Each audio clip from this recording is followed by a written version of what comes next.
The Early Learning Program Quality Checklist is used to ensure quality is always maintained and observes indoor and outdoor preschool activities over several visits.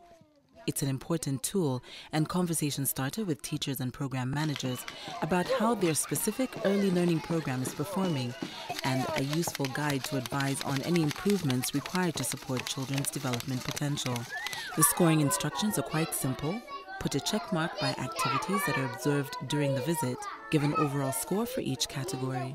Take notes on the back of the checklist or in the margins to provide examples of what you've observed and why you've scored as you have on each visit. Scores are given on observance of a number of criteria, which include attendance, effective learners, effective teachers, social and emotional climate, daily classroom routines like greetings and closings, literacy circle, corner play, math science circles, as well as the physical environment and the learning material provided. The most important things to look for in your overall observations is that the children show evidence of becoming positive learners.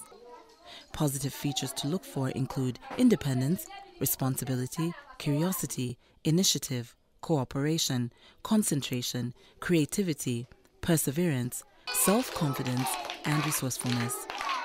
And that teachers use effective methods. Positive features to look for here are that the teacher nurtures caring relations, exhibits enthusiasm and dedication, knows each child well, reinforces positive actions and monitors, prevents and redirects negative behavior, using routines to increase productive learning time and reducing rote learning, giving choices and encouraging creativity and imagination, uses high-level questions to promote thinking and awaits with patience for answers.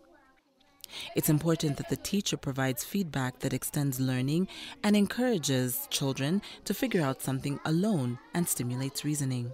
Another critical observation is the social-emotional client score, where the positive features you're looking for are the smiles and laughter that are present, and that there's no bias, warm and caring child-to-child and teacher-to-child interactions, age-appropriate activities, positive and consistent discipline, staff-involved children in solving conflicts and problems, use activities to help children develop positive social skills that are more smooth transitions between activities.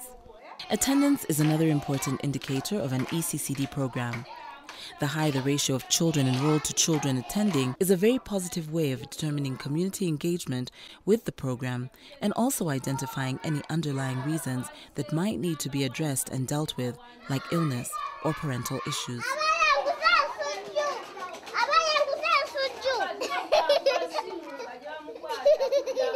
Observing the classroom daily routine and marking each section on the checklist is an important tool in supporting teachers and carers to continue to maintain the delivery of quality early childhood care and development services in their everyday routine. Combine the greetings and closing meeting observations for a single score. Whilst observing the greeting or morning circle, note whether it has started on time. Does the teacher greet each child by name? Is the attendance chart reviewed and concern expressed for absenteeism? Has a child of the day been identified and invited to lead a happy greeting song? Is there calendar activity? Do they look at a weather chart? In observing a literary circle, the important things to look for are that children are being taught to build their language skills through news sharing, journal writing, drawing, storybook or storytelling, and follow-up discussions.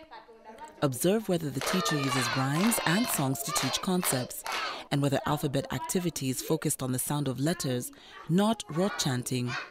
Are the children being taught to write and recognize each letter? Also, pay attention to the children for fine motor skills alike, small muscle movement, eye-hand coordination, pre-writing skills, self-control, and creativity. Are there various writing materials available? Does the teacher model for the children, and do the children talk about their writing? Look for examples of the children's work being displayed with their name on it. The importance of play-based activities on developing good problem-solving, thinking, and creativity skills cannot be overemphasized. In the corner play, you observe, do children self-select free play activities? Do they have access to blocks, puzzles, games, storybooks, and art? Is there an imagination corner with a house, store, cars, and animals, and a water and sand play area?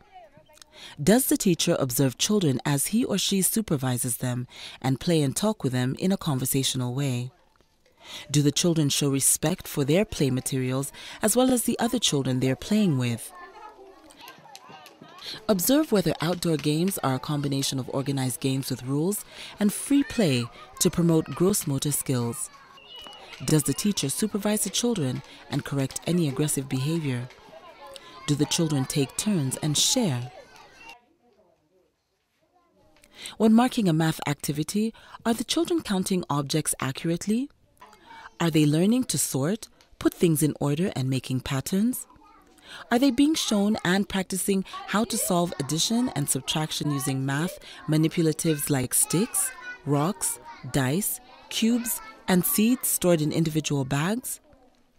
Is the teacher engaging them with math games, songs, or rhymes? Are they learning to, or can they count by rote to 50 or 100 by tens and fives?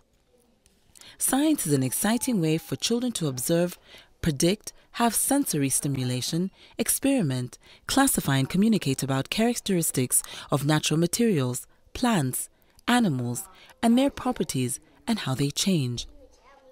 Scientific words and concepts and science materials are used. The closing meeting is as important as the opening one. The teacher reflects on the day's activities and learnings and puts out plans for the following day. The teacher encourages members to summarize what they've learned about the 5 key messages and what they will do with what they've learned, in one sentence if possible. Everyone then joins in with a farewell song and children are encouraged to return next day.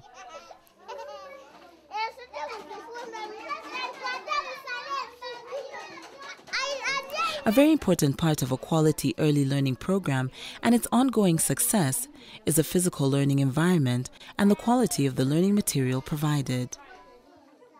What you're looking for here is that children sit on mats, not cement or dirt. Areas are clean and free of rubbish and safe and free of hazards both indoors and out. Colorful and attractive learning posters are displayed and there's plenty of natural light and ventilation. Are there corners organized for playing with stimulating materials and materials on display? Is there adequate indoor space for each child? About 1.5 meters is recommended. Is there safe water available for drinking? A clean latrine? And is soap used for washing hands after latrine and before eating? They're all very important observations. Quality learning materials are essential in sustaining activity in children. The sort of quality learning materials to look for are things like an attendance chart, a calendar chart, floor coverings like plastic or cloth woven mats. Is there a wall clock, blackboards, slates, and chalk that the children can use? Are there storybooks, both commercial and homemade, number 15 to 25? Is there an alphabet and number wall chart, pencils, crayons, and paper?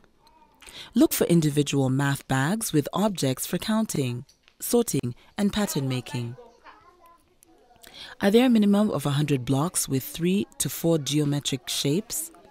Construction objects like sticks, cans, caps, coconut shells, or dried corn cobs are important.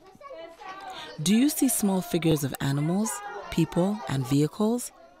Are there picture puzzles of 5 to 12 pieces and shape puzzles? Board games for shapes and color recognition, counting practice and alphabet or word recognition, lace-ups for beading. Are there picture, alphabet, and number cards? Cups of different sizes, spoons, tubes, funnels, and sprinklers for sand and water play? Remember, your observations of indoor and outdoor preschool activities are vital in maintaining a quality early learning program, and your findings are a great support to teachers and program managers to maintain and improve every child's development potential.